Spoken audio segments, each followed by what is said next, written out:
Hello, everyone. This is the Would Somebody Testify podcast. I am your host, Stephen Wood.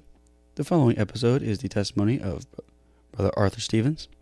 It is about his time when he was not saved during the Vietnam War and his injuries and the aftermath of it. This recording is from the Manila Holiness Church near Arcata. It was done at the request of Brother Arthur's brother, who is also the pastor of the Manila Holiness Church, Brother Philip Stevens. I hope you enjoy his testimony. Well, it's hard to tell it. I never have talked about it, but what I don't miss parts of it when it's over, it seems like I miss the most important parts. But I was thinking, Lord, how should I give this? How should I start? You're going to have to give me the words. And I was thinking, well, there's no better way to start anything than to talk about how big and how great our God is. And I was thinking of St. John 1 and 2, 3, 4, somewhere in there. It said that all things were made by Him, and that's talking about God. And there was not anything made that was made. It was all made by God. And I also read in the Bible where that He done it with the word of His mouth. He just spoke it, and it come to pass. And we're living in the day that we're at. If I could only realize that God don't even have to say a loud word, just the word of His mouth, and it has to be done. It'll be carried out. And I read in there where He said His angels, He created them, and they carry about His business, what He says to be done. They carry it forth and bring it to pass. And it's the great God that I'm talking about, that God and He works in many mysterious ways, and a lot of the ways we don't understand until later on in life, and we can look back. And I think of my life, I think about Brother Paul, Saint Paul, how God, he said he had that thorn in the flesh, and he sought God, I don't remember how many times, that God would take that thorn out of his flesh, which was something that was gouging him and he thought was hindering him.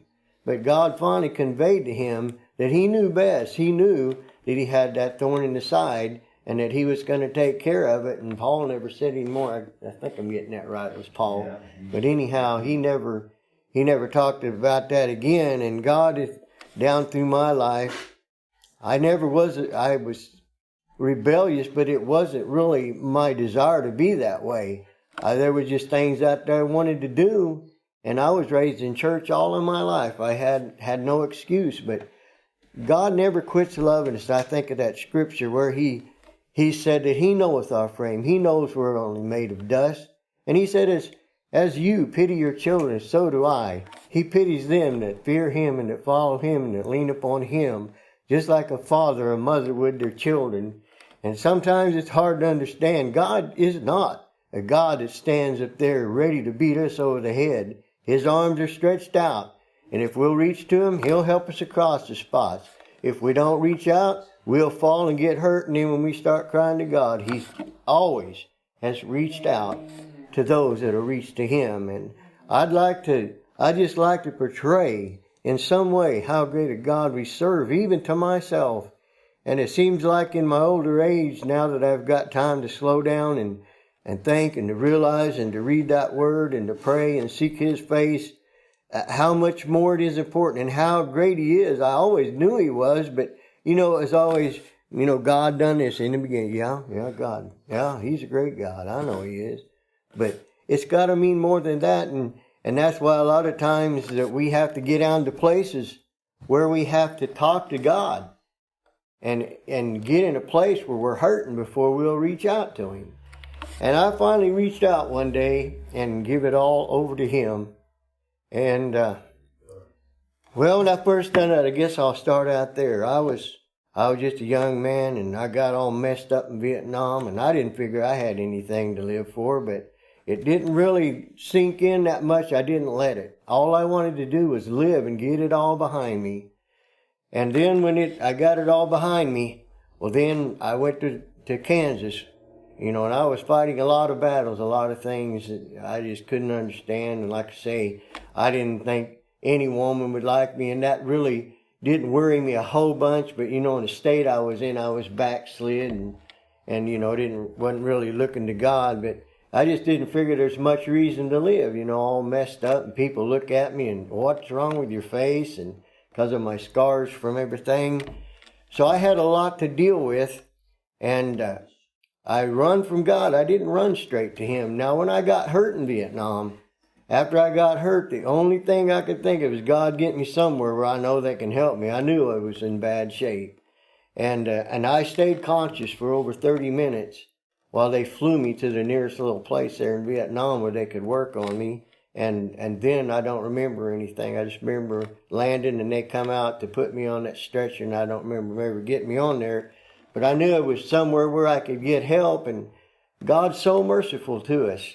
We don't understand these things, and I didn't cry out, "Oh God, save me." I knew that's what I should do, but I didn't. These things are hard to understand, and some people, that's never been there, they don't seem to understand those things. Well, it looks like you would have cried out to God right then. Well, in a way, I did.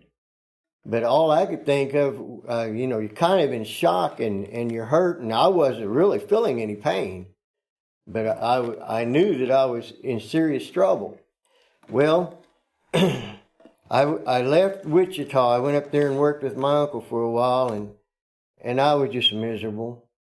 And I was, getting in things that wasn't helping. But if you got a problem, you don't go to the Lord, you're going to get something that's going to relieve you from that hurting and down inside. And of course, I'd done those things, but one day I was home from work. I think it was late at night. I'd already went to bed. And I was laying there, I was miserable. And of course, I knew there was people praying for me. And I thought, Lord, I'm sick of this life. I knew what to do. I knew where to turn.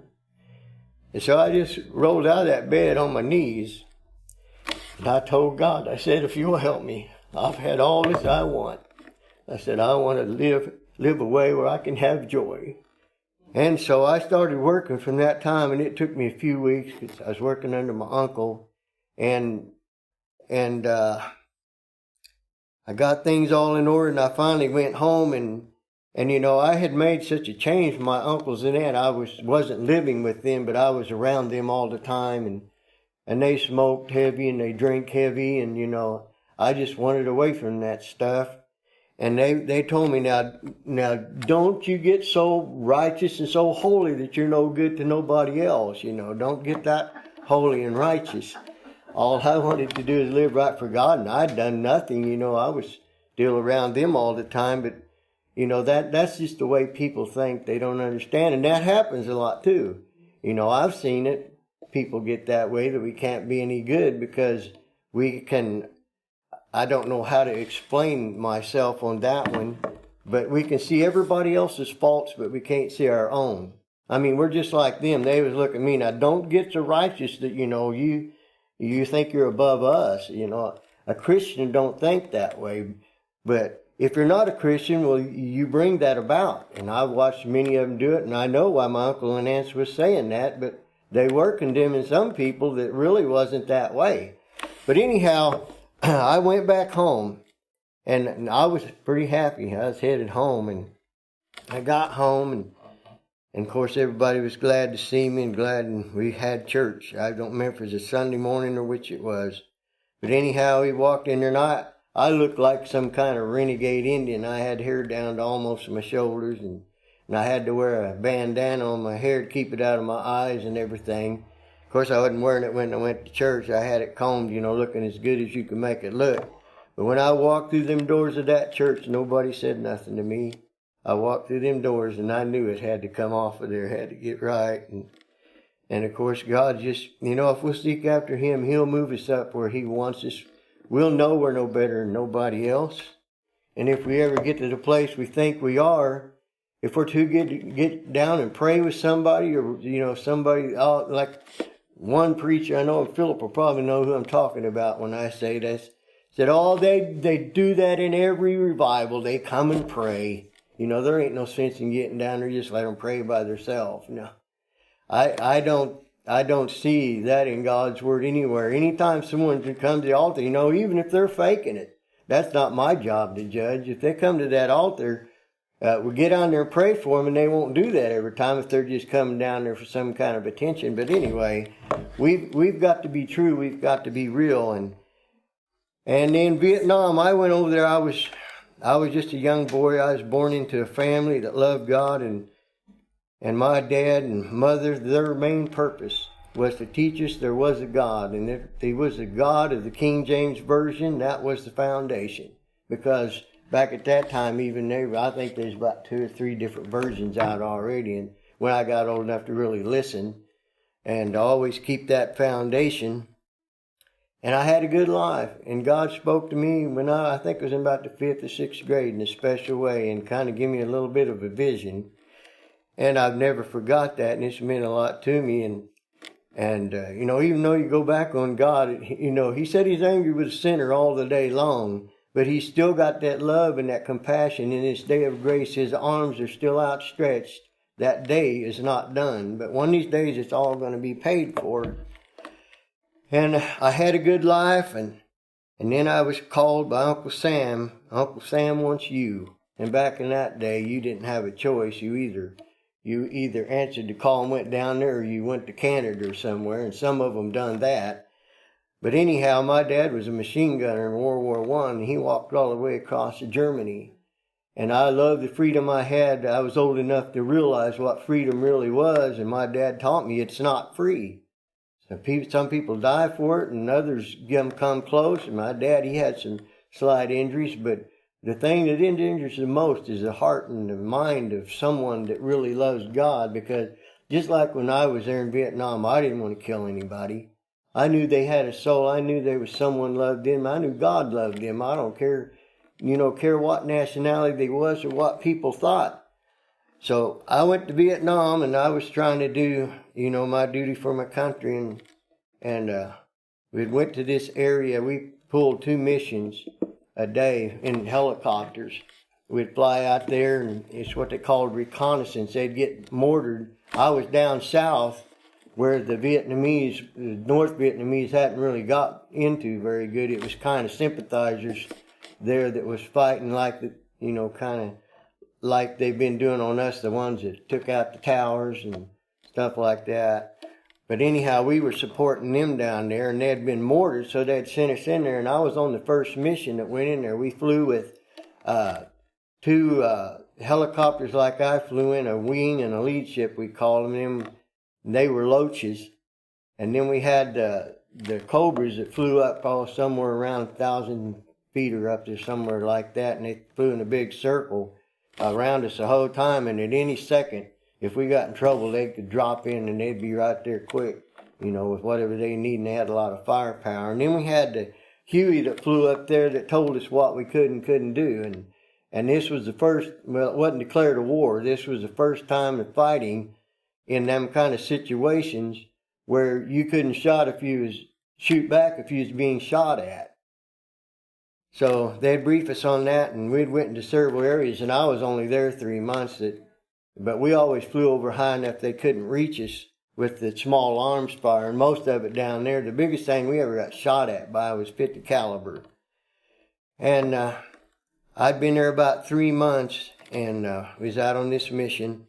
And I flew the first one, and then the other team would come in and relieve us. We'd go back and fuel up and take a break, and then we ended up pulling the last mission of the day that day out there, and we ended up in the same area. And when you're up in a helicopter in the air, if someone just walks across the field, you can tell it, because there wasn't a whole lot of people supposed to be out in them areas anyway. And there was lots of movement. They had been in there, we could tell, and we had already looked it over, and the captain seen this bunker down there, and he said, can we go in here and blow these bunkers up, so when they come back in here, they won't have somewhere to work out of and to shoot out of. So they gave us permission to do that, and we blew one of them up, and he flew me back around there, and I pulled a pin, and I was fixing to throw the grenade, and the whole place cut loose on it. Sounded like I couldn't tell where the enemy fire was coming from with automatic weapons. And it startled me, I guess, and I don't really know what happened at that point. But anyhow, somehow the grenade ended up down in the box with about 30 more or 40 more of them down there, and some of them we had a box of, we'd quit flying with frags, we had incinerator grenades and concussion grenades, and that's what we mainly used after the frags. We'd throw the concussion grenades in there in those bunkers, and a bunker is just a little hole dug in the ground, most of them there was, and it just blew them apart. It's such an explosion, like a humongous firecracker. Well, he had lined me up for the second one, and I went to throw it, and that had happened, and we was trained to do certain things. We were supposed to throw a smoke grenade, which would mark the spot, and then the pilot was supposed to start getting us out of there. Well, I didn't throw the grenade, because, we was receiving heavy fire, and then after we threw the grenade, we were supposed to start shooting back as we got out. Well, I remember I didn't worry about the smoke grenade. I wanted my 60. I wanted to shoot back. So I grabbed my 60, which was on my lap, and I started to shoot back. And then I realized somehow my subconscious mind told me I hadn't got rid of the grenade. So I don't know what I'd done with my 60 then, but I knew I had to get that grenade out of there, because after you pull that or let that spoon go, you got 8 seconds to get rid of that grenade before it goes off. Well, I looked in the box and I finally found the grenade down there. It's pretty easy to spot because it's about that tall and the spoon was about that long, and I could see it down there. And I thought, I knew I was in trouble bad. So I grabbed it, and if I had thrown it out, it would probably killed me, just the blast of the fire from the grenade. I knew I had to get something between me and, of course, the pilot was up there in the chopper on the same side I was, so it would get him too. So I just bent out of the chopper. If the chopper was flying this way, I sat over here with my legs hanging out of the chopper, and I had 180-degree sight where I could watch things. And I picked that grenade up, and I leaned out as much as I could without falling out there and throwing that grenade at the same time. But I didn't get rid of it. It went off in my hand before I got rid of it, but I did get it between the chopper and us, and that's the only reason I'm still here as far as that goes. But I feel like God was in it all. And then another thing, that God was in it, they got me to the hospital and everything, and my gallbladder was punctured in the accident, and didn't know it because there was no scar from it. And they took me to the hospital, and they couldn't get me figured out, so they sent me to Japan. I think I was in Vietnam for a week, no more than 2 weeks, and they shipped me on to Japan to a better hospital. And my brother was stationed in the Navy, and he was on the USS Enterprise, stationed right there where they took me. So as soon as they found it out, they just give him total leave to come and be with me, because I guess I was given the fit. He said when he come in, the first time he come in to see me, said I was in a straitjacket where I couldn't swing my arms very much. They had them kind of tied down, and I couldn't even sit up in bed, just raise my head. And the only reason I know that is because after they operated on me, well, then I had my right mind back. But I was going crazy because of that, my gallbladder, that poison's in your gallbladder, it'll kill you. And it was slowly killing me. I guess it's a small puncture in my gallbladder. And so I was in there, and Calvin came up, and of course, you'd have to hear him tell, because I don't, at the time I didn't realize how awful I looked, but he said he knew right away. He was only there an hour or two, and he knew that something was bad wrong. Things wasn't going like they ought to be. And so he said he asked the doctors about it, and they told him, well, it's just shock and the medication we've got him on, pain and stuff. And so he come back the next day. He was there all day with me. He came in, he said, and he said I had went downhill just overnight, and he said he was positive I was dying. And so he told him that night, he talked to him again when he left. He said he told him, and my oldest brother's real outspoken. And he told him, he said, I don't know what's going on, but he said, my brother's dying. And he said, I'm going to the Red Cross tomorrow. And he said, they're going to have my mom and dad over here because he's never going to make it to the States. And they said, well, we don't know just what to do. We'll check him out. And they took me to exploratory surgery, they called it. And they opened me up, and they found out right away my gallbladder was punctured. So they took care of that, took it out, and checked everything out and sewed me back up. And my brother said when he come in the next day that the doctors met him. They was just all smiles and happy as they could be. They had found the problem. And so I started mending from that time forward. And then come the time they got me stateside, my legs were burnt. Not from my waist down, but about from my straddle down. Of course, that grenade, that concussion grenade, when it went off, I was sitting in a nylon, I think it's nylon seat, and of course heat just melts that instantly. So it burned me up to almost my waist on my backside. And I had 32% of my body was burned, which was mainly in my legs. And back then, if you had 50%, you same as dead. And burns, usually people that die from burns, they die from pneumonia because it makes you so susceptible to the pneumonia. Well, before they sent me to stateside, they took me in because they couldn't put me in them vats. And I heard a lot of them guys, and they'd put them back there in them vats after I got to the stateside. Screaming bloody murder. I mean, they was hurting, but they'd put you in them solutions for a while and let it, like a whirlpool, work on you, and then they'd have to get in there. You got to get all that dead hide off, down to the raw flesh, or you're going to get infected. And that's painful. I was burned under my arm right here like that. That's how I remember what they must have felt like. They would put wrap that with gauze and put some kind of solution on it, and then the next morning and every night, well, they'd come in there and they'd take that off. They'd soak it a little bit, and then all that dead hide and stuff would still be hooked to that gauze, and they'd pull it off. And they'd give me a big old tongue suppressor to put in my mouth and have me bite down on that.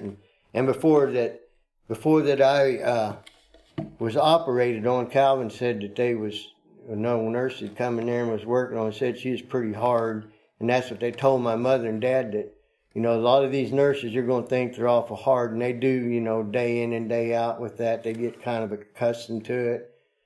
And she was pulling that off of there, and Calvin said I was gritting and kind of complaining about it.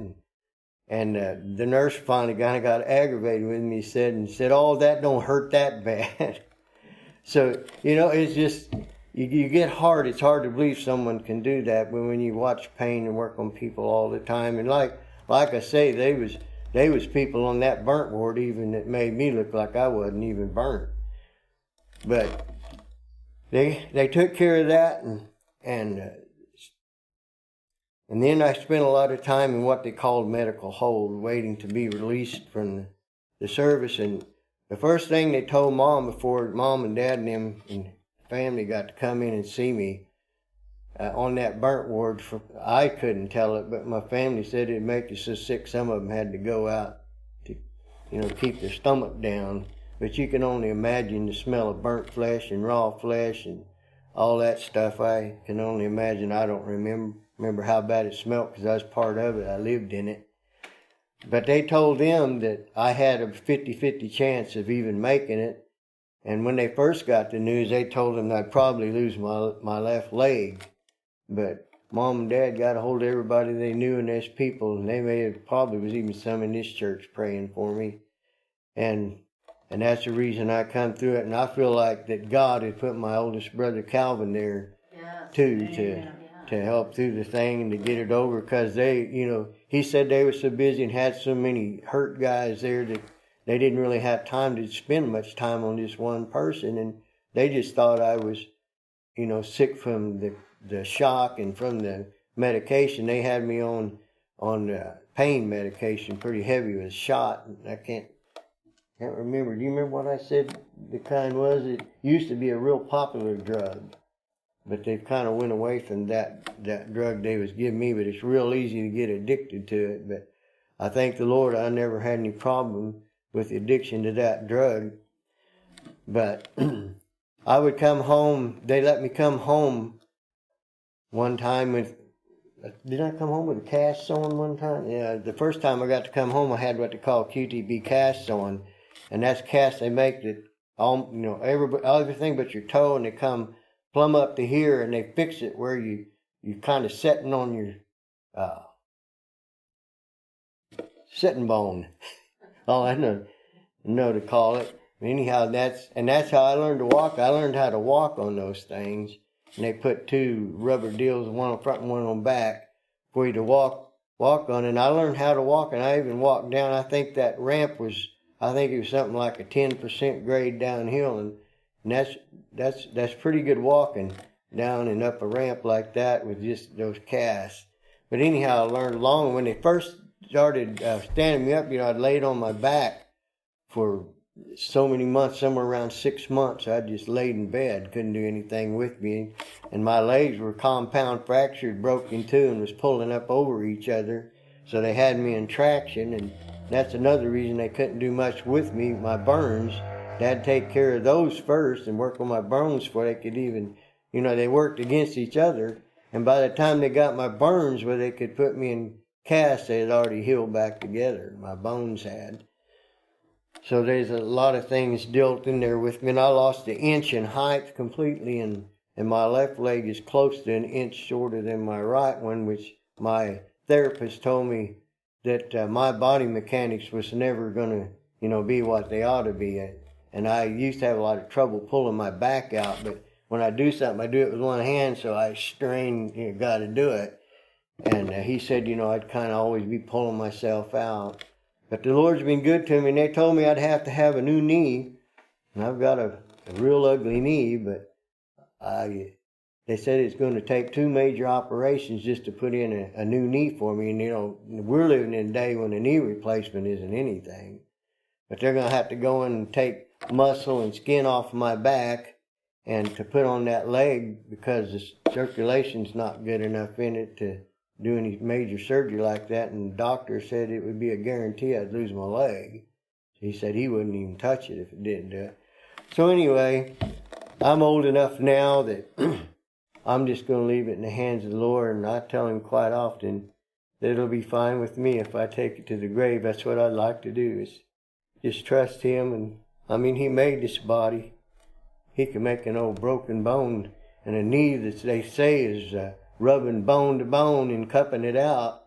And they told me back in 1980 that, if I could just make it till I was 65 and then have a knee replacement, I'd probably never happen to have another one. So I'm doing really good, and I thank the Lord for that. Let's see. I get going and forget where I'm at. Well, anyhow, I already told you the part about getting it all done, and then it took me a long time before I really got sick of sin. I was just drowning my troubles in the wrong things until that day, and it's just been good. God's moved me up. He gave me a beautiful wife and given me a wonderful family, which I didn't deserve. And I've just been happy, and now I'm old. My family's getting to be older than I was when everything started happening. And we're looking real hard at that door that's opening. And I don't just see the door, I see it opening. And I'm looking forward to going to heaven. And I could live another 30 years. Maybe even another decade on top of that, who knows. But when the Lord's through with me, I want to be ready to go. And the rest of that story really needs to be told by somebody else. And Dad's not here to tell it. It was harder on them than it was me. And I can understand, if it had been my son or my daughter, messed up that bad. And then I fought the battle after it was all over and released. And I had to fight the battle with overcoming it. And even after I got home, this was before I really turned it over to the Lord.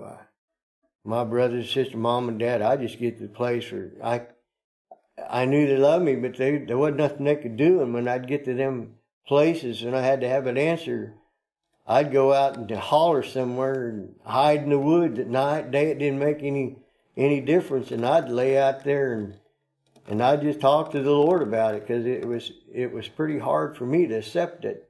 But the day came whenever I didn't have to fight that battle anymore. And they say it's a natural thing. That's part of the process of healing from, a serious injury that everybody goes through it. And the Lord has been good to me, and I'm having a good time serving Him. And my desire in my old age is like the psalmist said, so now that I'm old and gray-headed, O God, forsake me not, until I have shown thy strength to this generation and thy power to everyone that is to come. We can still have an influence, and whether time lasts that long or not, it don't matter. Right now I can be an influence, and I know there's been people in my life that I have put back there, Lord, this is a mess. I can't figure this out. Who's right? Who's wrong, And so I just put that scotch back there, and people that I knew was doing good and I had confidence in. And then whenever I finally got the battle whip, I'd take them scotches out and I'd put in my trunk of the gospel, and I'd go on until I need again. And I'm probably going to need them again before this is all over. And that's what we need to be. And it seemed like the Lord has impressed me in my old age. You need to be a Scotch. You've been there, you've seen things, and you know a lot of things that these younger ones don't know. And He reminds me, look how long it took you. Be patient, but be that. We're really shepherds of the flock. We're shepherds. We're leaders. We don't tell people what to do. We live it, and they follow us just like Jesus is our shepherd. We're to follow Him, and somewhere in the scriptures it said, be holy. I think it is, even as I am holy. Yeah. So, and there's no way we could be like Jesus. Could you tell them more about what you dealt with when you had to, I know you touched on it just a little bit, when you realized you was not able to do a lot of things, your physical ability to, work, and you try to do things and couldn't do them, and you try over and over, and it just come to the place you just fell apart. And, because there's some people that'll probably hear this that's dealing with that now. Well, it's something I'm not very proud of, but I always had a temper. I was born in a family where they claimed it's in the blood. And mine took over, and I was even trying to live right, but I was fighting such a battle, and I really wasn't getting where I should with God. He could have helped me better, and I would just have a fit. I'd lose control.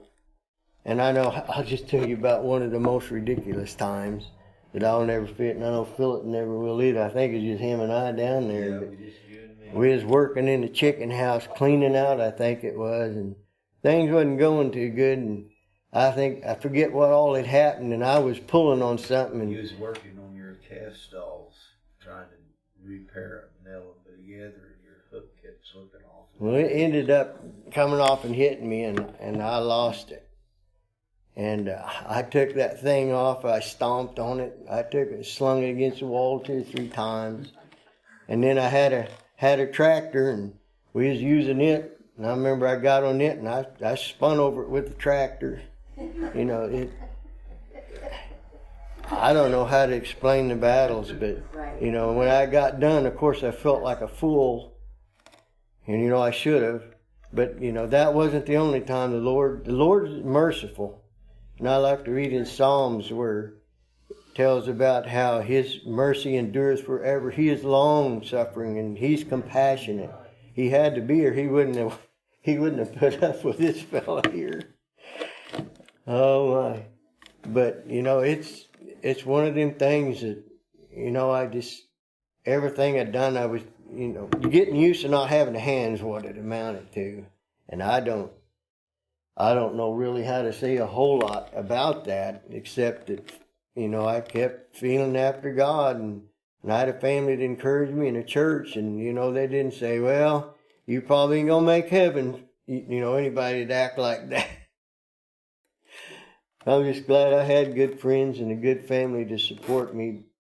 I don't know how people would do it if they didn't have a godly family, because the world can say words, but until you really get a hold of God, and that's really the only way I got over it, was when I really put it in the hands of God. And then I I realized, I didn't just realize, I knew where it was, and I accepted it and accepted God for His will in my life. And I guess I was kind of angry with God, even though I never blamed it on God, because I knowed what I deserved. I deserved to go to hell, but He don't send us to hell just because we make a mistake, even a bad mistake, even a horrible mistake. God's there. He's waiting on us. Just read through the Old Testament how the children of Israel did. And never one time when they cried out did He say, "Oh, I'm sick and tired of fooling with you guys." He always come down and done something, done miracles and delivered them. But, that's just the old flesh. And I know I've been talking to Philip. I told him, I realize now how much of a battle that we really fight with the flesh. And this old flesh, it likes the things of the flesh.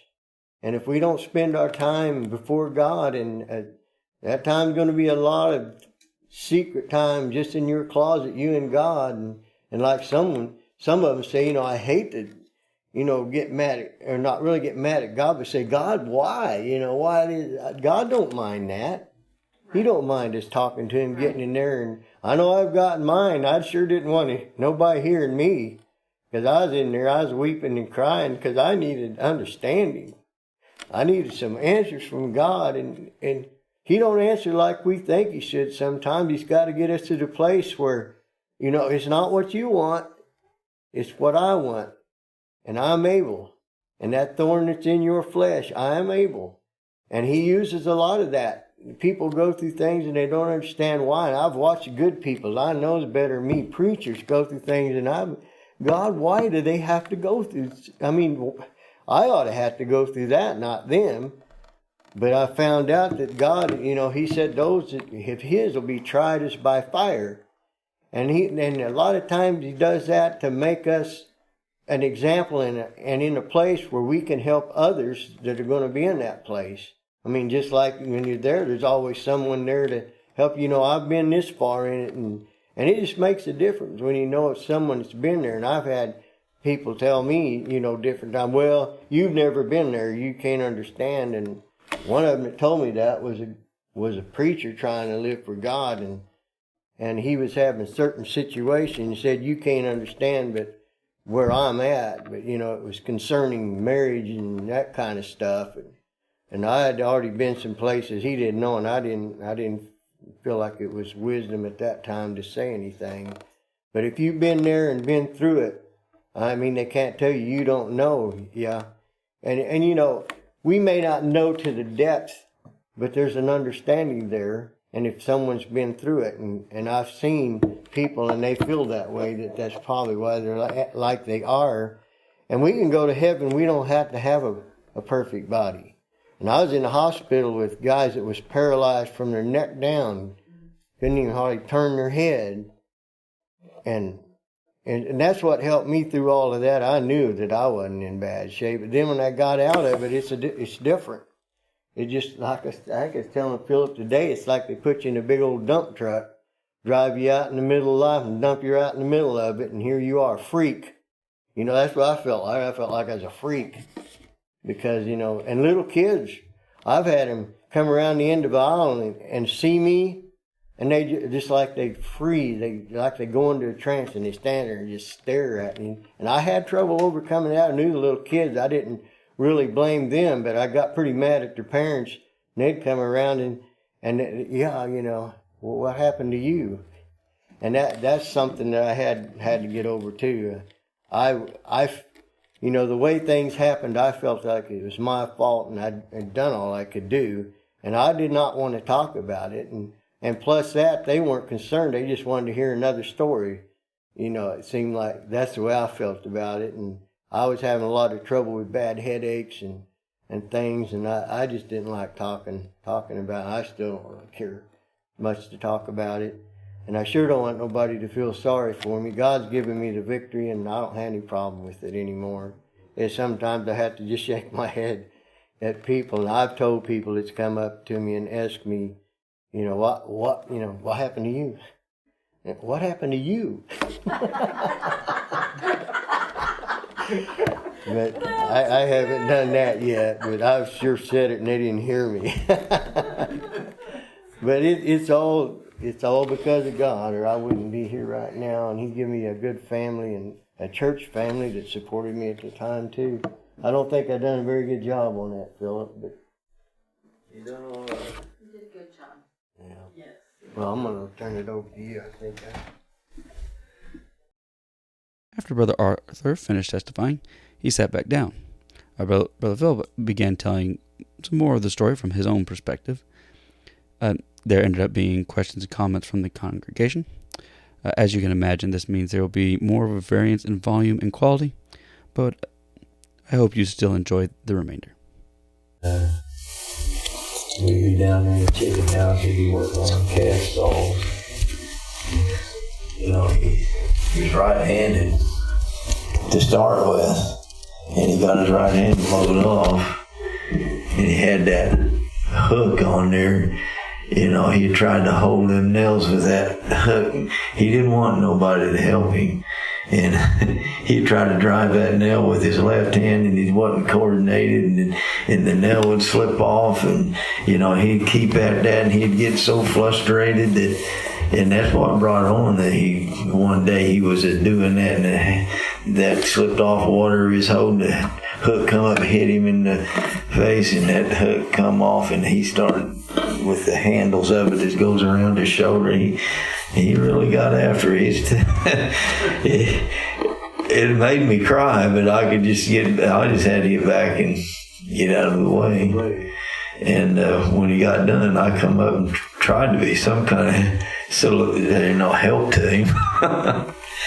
But I wanted him to tell that because I've had, feeling hurt myself, and it makes me feel kind of frustrated because he can't do what I know I can do. And of course, I didn't know nothing about that then. I just seen Arthur going through it, and I heard him say one time, somebody said something about how much he was getting on disability from the service. And he said, if they just give me my arm back, they can have all the money they got. Just give me my health back and I'll make my own way. But he couldn't do that. And it just wasn't going to be what God had. But he did. When did you just retire? A year ago? 2 years ago? He just retired. It'll be 2 years in December. Yeah. Yeah. He worked all them years. And I know that I wasn't there when they done it. I thought Arthur done it, but he's telling me today that him and Calvin, that hook, he finally got the victory over that. But he's going to help us hang sheetrock. We said we didn't expect him to hang sheetrock, but he said, I'm going to. And he did. And, so he took where the screw hooks screws into that arm there, he took that hook out of there, got a piece of all thread that would screw into that hook, and then him and Calvin bent that all thread around and took the handle out of a hammer that we hung sheetrock with and put that all thread up in there and bent that around until when he hit the wall like this, it was at the right angle. And I suppose that made him feel better because he could get in there and work, and he could get a lot of nails drove. And the thing of it is just don't give up. Just don't give up. And we're talking about physical things now, but a lot of people is wounded spiritually. And you can get over it. If you'll let God help you, you can get over it. Praise God. I appreciate the testimony that my brother has. Does anybody have a question? We probably should have kept you up here and let you have them ask you questions. But if you got a question, you want to ask Arthur. I was just wanting you guys to mention how many weeks your mom lived in did she just live there in San Antonio? She lived in San Antonio over 6 At the months. hospital. Oh, for months. Daddy rented a motel down there. I think he got a special deal because Arthur was in there, and I think he stayed in a military apartment, didn't, or military motel. Military, yeah, they took. Oh, was it billeting? Is what? Was it billeting? I don't know what it was. I was way too young to remember all that. I knew Mama stayed in a motel that was connected with the military. It was real close to the hospital where Arthur was, where she could walk down there. And she pretty much only went to the motel to sleep. The rest of the time she was right beside Arthur. She rescued me from them nurses many times. Seemed like I just had a battle with nurses. They didn't want me to have a fan. I was always hot natured. When I was out in that hospital, it was hot. And they didn't give me any air, and they wouldn't even let me. My legs ached all the time and hurt. And so Mom helped me get my table you push over your bed to eat off of. She'd adjust down there for me, get my pillows up on there, and help me get my legs up there where they didn't hurt so bad. And some of the nurses would come in there and get mad because I had my legs up on the table. Get them down off there, and they'd even take them down. And when they wasn't gone long for Mama to get me comfortable again. And she went and bought me a fan. I had me a fan. Some of the nurses didn't like that either. They never did take that away from me. And my dad, every weekend for 6 months, he drove from Rogers, Arkansas area all the way down to San Antonio, Texas. After Friday work was done, Dad was on his way. He had a son down there, and he had his sweetheart down there. You couldn't keep him away. How long of a drive was that? It was, I think, it was about a 12-hour drive. Wow. But All night. But our family had a member of our family that needed us, and the price wasn't too much.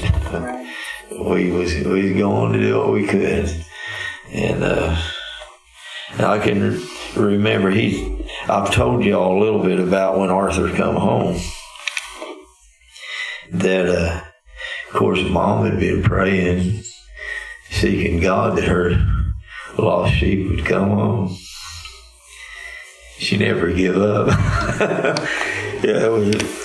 I tell my wife that I'm bullheaded, and she'll have to agree with you, or agree with me. But I'll tell you what, when Mama got her mind set on something, you couldn't change her neither. And she wasn't bullheaded like I'm talking about. She was, as Sister Novella said, Brother Pete, she was steadfast and unmovable. You couldn't move that woman. And that's on my mama. And so they prayed and everything. Daddy, he's the one that tells this. And nobody could tell it like Daddy could, but I'll do my best. One night we all went to bed, and it's probably close to 12 o'clock, maybe even later at night, and we was all asleep. And Daddy said that Mama woke him up. She said, Arthur's coming home. And Daddy said, yeah, I hope he is. She said, no, I hear his car. Daddy said, well, she said, listen to it. Daddy said he's a dog, and he listened as hard as he could, but he never could hear his car. And Mom said, yes, I hear his car. And she heard it. It was 2 miles from where we lived up to where you turn off of the highway, and it's a dirt road. And Arthur had this GT Sport, wasn't it? Or GT37 Pontiac. And he had the loud mufflers on it, like. Off the road you sold me. So when he pulled off that road and them, slowing that engine down and them old mufflers, I suppose it would sound off. I never heard it, but Mama did. And Daddy said when Mom had first heard that, she had to hear him when he turned off the road up there 2 miles away. And he drove real slow on a dirt road, just 10, 15 miles an hour. and Daddy said it was about time. You know, he usually took to get from where he turned off the highway and home. He'd come pulling up in the driveway. Praise God. And I tell you what, there's a crying mama. Her son had come home. And that's when all of the getting accustomed to having to settle down. You know, when he lived up, I'm just kind of assuming this. Arthur can say yay or nay. Maybe I'm completely haywire. But when he come home, and no longer did he have the substitutes that the world had to deaden your senses to what's going on around you. And he had to come face to face who Arthur was. And he'd look in the mirror, and as he already said, he seen a freak. And he told Mom, he said, there's no girl that'll marry me. Look at me. He got all these scars on my face. I'm blind in one eye. Don't have my arm. He said, there's no girl gonna marry me. It's because of his legs. Anyway, he was in bad shape, but that didn't make no difference to us. He was alive. Praise God. And he come home and had to get used to accepting that without getting angry and mean. And it was a big job, but he made it. You can see he made it. Praise God. I'm proud of him, and I know the rest of my brothers and sisters and my mom and dad, we was all proud of him. Sister Patty, if Stephen had got hurt like that, you know how you would have done everything within your power. Oh, yes. Well, Mama had 7 other children at home, but they was all in the fold. That one was hurt. And Daddy couldn't have pulled her away from her with a stick of dynamite. She could stay down there. And that's probably one of the reasons why Arthur was able to pull through, is because he knew he had a mama that loved him. Praise God. So, anyone else have something you'd like to say? And more importantly, a God who loved him. Yeah. Yes. He had to be good to put up to slow that down. And God loves us all like that. That's right. Every one of us. Long suffering. We can't grasp how His mercy long suffering. Yes. Yeah. And there's no telling. While he was in that hospital, and people saw you guys' mom, there's no telling how many lives We're they touched. touched. Yeah. She touched, that you know nothing about. But these people went on, and now through generations, look how many years it's been, but they took something away from what they saw. Yeah. You never know. You never know. You never know how it touched the nurses to see them others. Yes. Because they seen a bunch of them boys. Didn't have nobody there with them. He was the only mama ever in there. And they couldn't run that one out. One day he didn't cry. I am not Greg's mama, but I'm as steadfast and unmovable as that mama of yours was. Yeah, you sure My are. husband is concerned, amen. Yeah, I appreciate the way that you are that way. I think it's wonderful. And that's the reason, one of the big reasons, and it could be the only reason Greg's still here, is because of you. It matters. The thing that the doctors told Mom and Dad said that the person's will to live, and they said that's what was going to determine if I lived or not, is if I wanted to. Calvin said there's a guy in Japan that wasn't in near the shape I was in, but he'd call home and just cry and cry and cry, and they said, the doctor told him, said, that boy right there probably ain't gonna make it. But he said, your brother probably will. And that kid did. He died. He didn't get to go home. Yeah. But like I said, my main thing was to get that all behind me and get well. And even though I didn't turn it over to the Lord, but he still knew what lay ahead. Yeah. Well, I'm not going to try to preach, or if I did, we wouldn't get out of here at 10 o'clock or so. But I think we needed to hear it, you know. I enjoyed it very much. And I do have something else to say, something that he said, and I don't remember exactly what he said now. There goes my mind again. But I know that